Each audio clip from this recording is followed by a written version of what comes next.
Thank you, Chief. We appreciate your comments. Our next speaker is Dr. Craig Cook. He's an oral surgeon who has a practice in Floyd County, Indiana. Craig had never heard of supporting heroes, but that changed on June the 18th, 2007. That evening, his family received a call that his brother-in-law, Officer Frank Denzinger, Jr. of the Floyd County Police Department, was shot in the line of duty. When Craig and other members of the Denzinger family arrived at the University of Louisville Hospital, they received the news that Frank had died from his wounds. In the minutes, days, and months since, Craig learned of the work of supporting heroes. He is here with us tonight to talk about what the organization means to him, what has it meant to him, and to his family. Craig.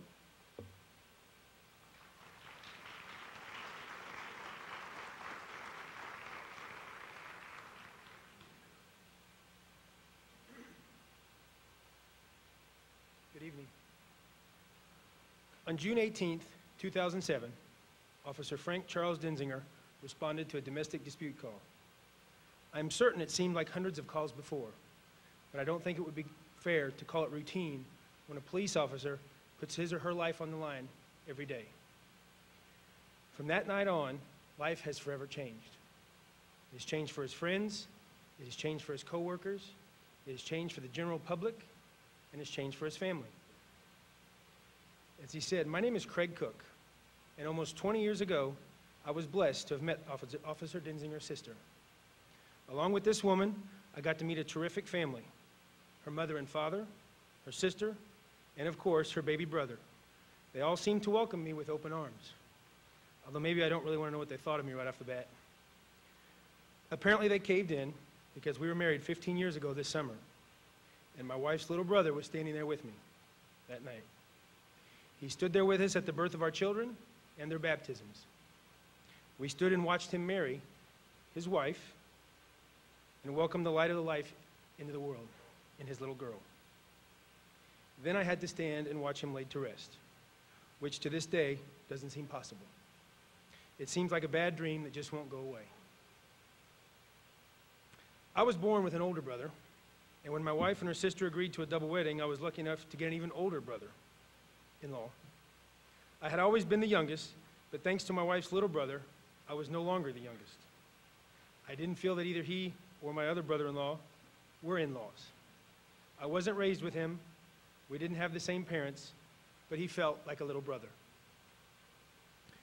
I know how much I have hurt since that terrible night. I have watched my wife, her sister, and her parents have the sparkle leave their eyes. I have watched his wife and daughter lose the most important thing in the world to them. I have seen grown men, really tough men wearing guns, with tears running down their faces at the loss of their brother. I have seen friends tear up just thinking of him. I have seen people let a sentence fade away to nothing and just shake their heads. What a senseless loss. As a husband and a father, I am accustomed to being the one to fix things. However 1950s it may sound, I feel I'm supposed to provide and protect for my wife and children. When my wife lost her little brother, I couldn't fix it. When her parents needed things to be all right and get back to normal, I couldn't come through for them. I knew how much I was heartbroken to have lost my little brother, but I couldn't begin to feel their loss, and terrible guilt came over me for not being able to help. At times, I felt I had no right to feel this way, like I was trespassing on other people's sadness. I suspect I'm not the only one in the room who has felt this way. Survivor means a lot of things to a lot of different people. I am honored to be called one.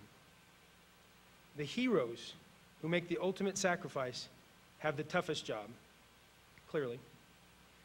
But the survivors and the people left behind have a tough job of their own. This is so tough that this tough job needs some help. And for those closest, this help is supporting heroes. Supporting heroes was founded by people who have been there and walked down the same path. It's organized by and with volunteers who are heroes in their own right. Spouses, friends, doctors, co-workers, neighbors, and even strangers make up this group of wonderful people.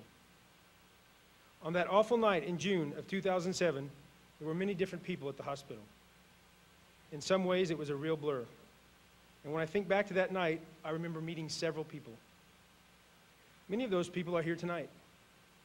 A few of those people have stood out and continue to stand out to this day. The people of Supporting Heroes were there. One motto I have seen and read many times is, "We'll be there."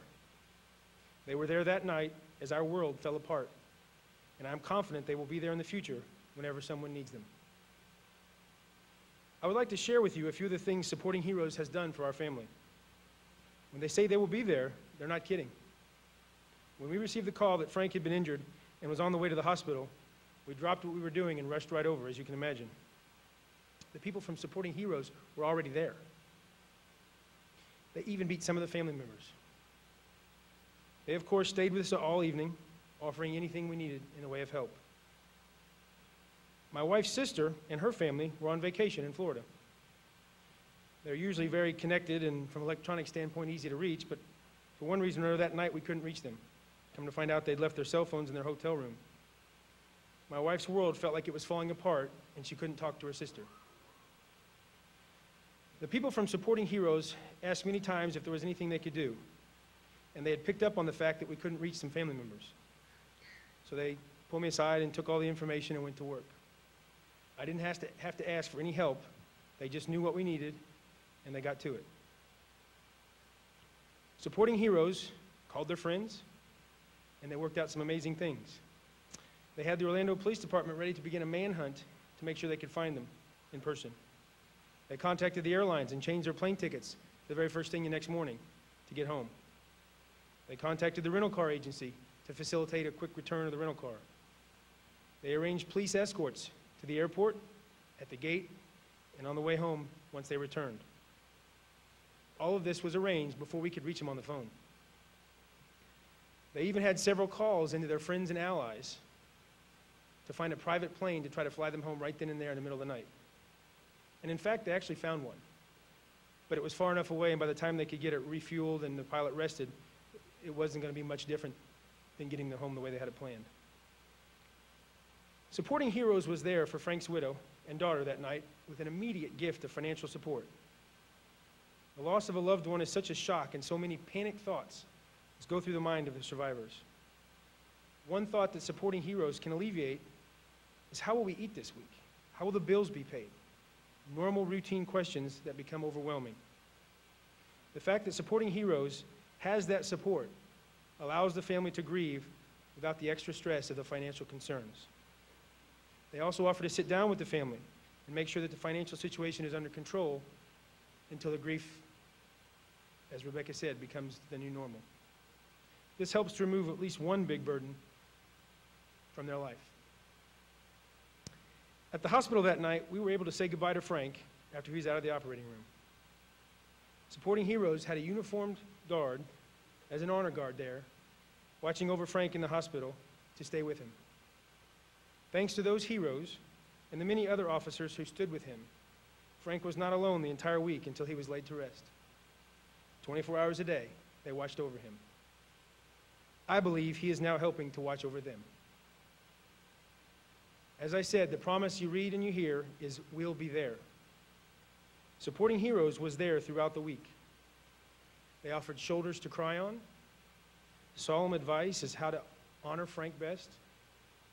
They and their colleagues presented family and friends with memory buttons and memory bracelets that had come in from generous supporters all over.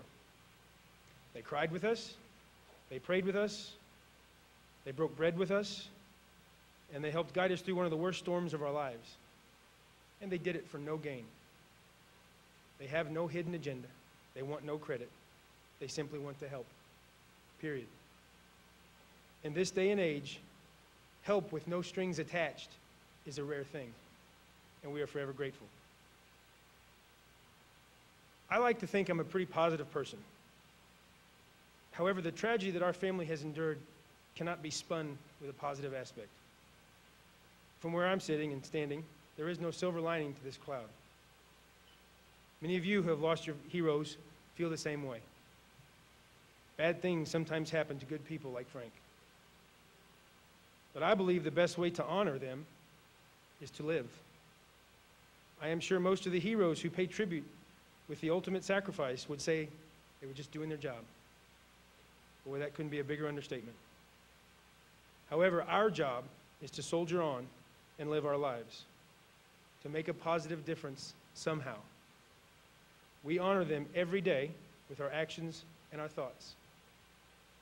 I hope and pray, and I'm confident that we make them proud. As I said, I don't really see a silver lining in a tragedy such as this. But I have met dozens of wonderful people because of this tragedy.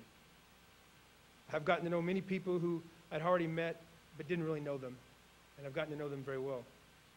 I am thankful for all of them, and the rest of the family is as well. They're such good people, and I'm sure they'll be lifelong friends. Spending time with people who knew Frank is almost like going back in time. Reliving memories and stories eases the pain a little, but the hole in our hearts will always be there. Service, honor, protection, loyalty, courage, help. These are all qualities to describe the men and women of the police, fire, and EMS. They understand what it means to be there when they are needed. While they were alive, our fallen heroes lived this motto of "we'll be there." Now they are gone, and it is our turn to be there for the next survivors. Tonight, you all do that by your presence here. It shows you care, and that means a lot to people like me. We thank you all very much. I know Frank and all the heroes who we have lost are in a better place. I pray their families find peace and strength until they meet again. I also pray no one else has to feel this loss. As I said, I thank you, and may God bless you and protect you forever.